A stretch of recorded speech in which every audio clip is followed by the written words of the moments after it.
പഠിക്കുന്ന സമയത്ത് ഞാനും നിങ്ങളും എല്ലാവരും തന്നെ ഒരുപോലെ പറഞ്ഞ സംഭവമാണ്, പഠിക്കാൻ സമയമില്ല, പഠിച്ചിട്ട് എവിടെത്തുന്നില്ല. ഞാൻ എൻ്റെ വീട്ടിലും എൻ്റെ മാഷ്മാരോടും എല്ലാവരോടും പറയുമായിരുന്നു, പഠിക്കാൻ ഒട്ടും സമയമില്ല. ഇപ്പോൾ നിങ്ങളും അങ്ങനെ പറയുന്നുണ്ടാവും ഇല്ലേ? പണ്ട് ഞാൻ അതേപോലെ തന്നെ എൻ്റെ മാഷ് കെമിസ്ട്രി മാഷോടെ പറഞ്ഞു, മാഷേ കുറേ പാഠം പഠിക്കാൻ ബാക്കിയുണ്ട്, കുറേ ചാപ്റ്റേഴ്സ് ബാക്കിയുണ്ട് കെമിസ്ട്രിയിൽ, പക്ഷെ എന്താ പഠിക്കാൻ ഒട്ടും സമയം കിട്ടുന്നില്ല. ഞാനപ്പോൾ എല്ലാ കാര്യവും മാറ്റി വെക്കണം. ഞാനിപ്പോൾ നമ്മൾ അത്യാവശ്യം എക്സസൈസ് ചെയ്യുമായിരുന്നു, അതുപോലെ കുറച്ച് നേരം കളിക്കാൻ പോകുമായിരുന്നു, കുറച്ച് ഫോണൊക്കെ നോക്കുമായിരുന്നു സമയത്ത്. അപ്പോൾ ഈ കാണുന്നതിനൊക്കെ ഞാൻ മാറ്റി വെച്ചിട്ട് ബാക്കി ഫുള്ള് പഠിക്കണം. ഞാൻ എൻ്റെ മാഷിനോട് ചോദിച്ചു, മാഷിനോട് ചോദിച്ചു ഒരു ദിവസം എത്ര മണിക്കൂറുണ്ടെന്ന്. അപ്പോൾ ഞാൻ പറഞ്ഞു 24. എല്ലാവർക്കും തന്നെയാണ്, ഒരു മാറ്റമില്ല. ഈ കാണുന്ന 24 കൃത്യമായിട്ട് ഉപയോഗിക്കുന്നതാണ് കാര്യം എന്ന് ആളെന്നോട് പറഞ്ഞു. പിന്നെ ചോദിക്കുകയാണ്, നീ എത്ര മണിക്കൂർ ഉറങ്ങും? ഞാൻ പറഞ്ഞു 8 മണിക്കൂർ. എല്ലാവർക്കും 8 മണിക്കൂർ നിർബന്ധം ഉറങ്ങണം വേണം, നോ ഡൗട്ട്. 8 മണിക്കൂർ കൃത്യമായിട്ട് ഉറങ്ങിയാൽ മാത്രമാണ് നമുക്ക് വളരെ സുഖമായിട്ട് എക്സാം എഴുതാൻ വേണ്ടി സാധിക്കുള്ളൂ. എക്സാം പ്രിപ്പയർ ചെയ്യുമ്പോൾ ഉറക്കം അത്രയും ഇമ്പോർട്ടൻ്റ് ആണ്. കാരണം പഠിച്ചാൽ മാത്രം പോരാ, എക്സാമിന് എന്താണ് കൃത്യമായിട്ട് എഴുതി തന്നെ വേണം. അതിന് 8 മണിക്കൂർ ഉറക്കം നിർബന്ധമായിട്ട് വേണം. സോ 24-ന് 8 പോയാൽ ബാക്കി എത്രയുണ്ട്? ബാക്കി ഇനി 16 മണിക്കൂറുണ്ട്. ഈ കാണുന്ന 16 മണിക്കൂറിൽ 2 മണിക്കൂർ നമ്മളെന്താണ് കളിച്ചു. കാരണം കളി എല്ലാവരും ചെയ്യുന്ന സംഭവം തന്നെയാണ്. ഒരു 4 മണിക്ക് കളിക്കാൻ പോയി 6 മണിക്ക് തിരിച്ചു വന്നു. 4 to 6 നമ്മളെന്താണ് പ്ലേയിങ് ടൈം എന്ന് പറഞ്ഞ് മാറ്റി വെച്ചു. ഈ കാണുന്ന സമയം കളിച്ചു കഴിഞ്ഞാലും 2 മണിക്കൂർ പോയാൽ ബാക്കി എത്രയുണ്ട്? 14 മണിക്കൂർ ഇപ്പോഴും ബാക്കിയുണ്ട്.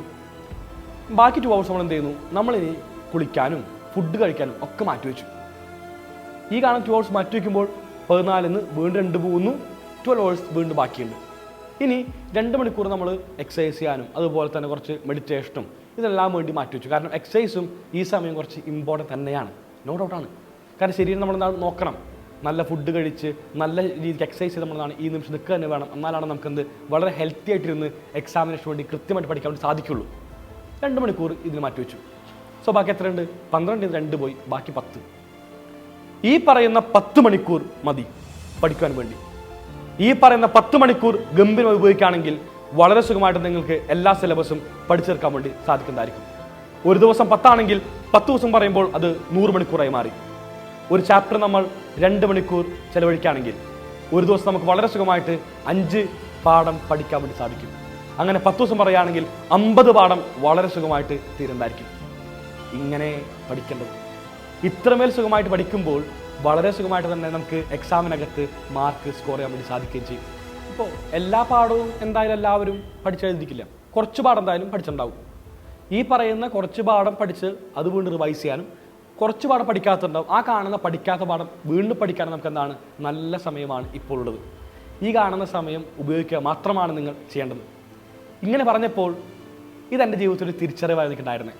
കാരണം ഞാൻ സമയമില്ല എന്ന് പറഞ്ഞുകൊണ്ടിരുന്ന സ്ഥലത്ത് നിന്ന് 10 മണിക്കൂർ ഒരു ദിവസം പഠിക്കാൻ വേണ്ടി സമയമുണ്ടെന്ന് എൻ്റെ അധ്യാപകൻ എന്നെ മനസ്സിലാക്കി തന്നു. അത് വലിയ തിരിച്ചറിവാണ്. കൃത്യമായിട്ടുള്ള സ്ട്രാറ്റജിയാണ് ബിൽഡ് ചെയ്യേണ്ടതെന്ന് ഞാൻ ആ നിമിഷം മനസ്സിലാക്കി. ഒരു സ്റ്റഡി പ്ലാൻ തയ്യാറാക്കി ഞാൻ മനസ്സിലാക്കി. കൃത്യമായ ടൈം ടേബിൾ വേണമെന്ന് ഞാൻ മനസ്സിലാക്കി. ഈ കാണുന്ന ടൈം ടേബിൾ ഞാൻ സ്ട്രക്ചർ ചെയ്തു. എൻ്റെ ഉറക്കത്തിനനുസരിച്ച് എനിക്ക് രാത്രി ലേറ്റ് ആയിട്ട് പഠിക്കുന്നതാണ് എനിക്ക് ഏറ്റവും ഇഷ്ടമുണ്ടായിരുന്നത്. ഞാനപ്പോൾ എന്ത് ചെയ്തു? എൻ്റെ ടൈം ടേബിൾ ഞാൻ അങ്ങനെ തന്നെ ഫിക്സ് ചെയ്തു, രാത്രി ലേറ്റായി പഠിക്കാം. ഞാൻ ഏർലി മോർണിംഗ് 6 മണിക്ക് എനിക്ക് മനസ്സിലല്ല. ഞാൻ എന്ത് ചെയ്തു? ഞാൻ 7 മണിക്ക് എഴുന്നേറ്റു. 7 എഴുന്നേറ്റ് 7 to 9 തന്നെ ഞാൻ എന്താണ് പഠിക്കാൻ വേണ്ടി തീരുമാനിച്ചു. അപ്പോൾ ഇങ്ങനെയൊക്കെ തന്നെ ഞാൻ എൻ്റെ താല്പര്യത്തിനനുസരിച്ച് എൻ്റെ ഇഷ്ടത്തിനനുസരിച്ച് ഞാൻ എൻ്റെ സ്റ്റഡി പ്ലാൻ ഫിക്സ് ചെയ്തു. ഒരു ദിവസം വളരെ സുഖമായിട്ട് 10 മണിക്കൂർ പഠിക്കാൻ വേണ്ടി സാധിക്കുമെന്ന് എനിക്ക് മനസ്സിലായി. ആ കാണുന്ന എക്സ്പീരിയൻസ് ആണ് ഞാനിപ്പോൾ നിങ്ങളോട് ഷെയർ ചെയ്യുന്നത്. ഈ കാണുന്ന 10 മണിക്കൂർ നമുക്ക് സൈലത്തിൻ്റെ ലൈവ് ക്ലാസ് ഉൾപ്പെടുന്ന തന്നെയായിരിക്കും. സൈലത്തിൻ്റെ ലൈവ് കണ്ട് വളരെ സുഖമായിട്ട് ആ കാണുന്ന ലൈവിനകത്ത് പറയുന്ന അതേ ചോദ്യങ്ങൾ ഉൾപ്പെടുത്താൻ വേണ്ടി സാധിക്കും.